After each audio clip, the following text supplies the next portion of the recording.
정부가 연금 보험료율을 9%에서 13%로 올리고 연금의 소득 보장 수준도 40%에서 42%로 높이는 연금 개혁안을 발표했습니다. 이를 위해서 세대 간 보험료 인상을 차등화하고 인구 구조 변화와 경제 상황에 따라 연금액을 연동하는 자동 조정 장치의 도입도 검토합니다. 김혜수 기자입니다. 정부가 내놓은 연금 개혁안 3대 원칙은 지속 가능성, 세대 형평성, 그리고 소득 보장입니다. 먼저 지속 가능성을 위해서 보험료율을 9%에서 13%로 올리는 안을 추진합니다.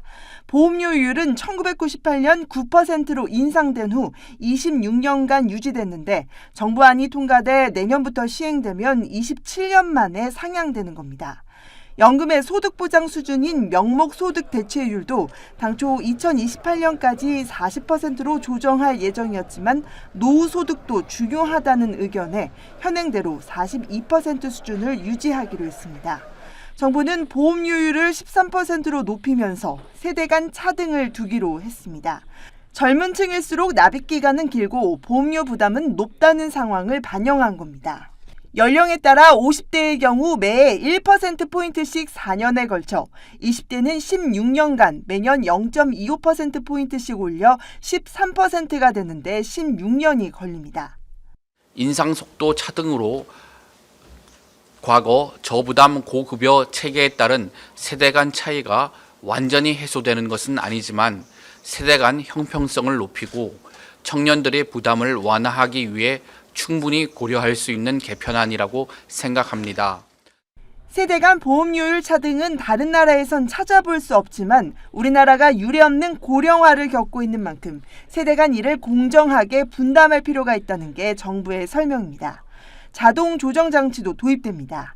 자동 조정 장치는 인구 구조, 경제 지표, 연금 재정 수지 등에 따라 보험료율과 지급액, 수급 연령 등 모수가 자동으로 조정되는 제도입니다. 경제 상황이 악화하면 연금 지급액을 낮춰 연금 안정성을 확보하자는 겁니다. 다만 이에 대한 우려의 목소리도 적지 않습니다. 자동 안정장치라는 것은 가입자 감소율하고 기대여명 증감률을 삭감률이라는 것으로 정해서 물가 상승률을 삭감하는 방식으로 적용이 되는데, 이렇게 되면 시간에 따라서 연금액이 실질 가치를 보장해야 될 공적연금의 가치가 이제 크게 훼손되는 것이고요. 정부는 또 기금 수익률을 1%포인트 높여 기금 소진 시점을 2056년에서 2072년까지 늦춘다는 계획입니다. 머니투데이 방송 김혜수입니다.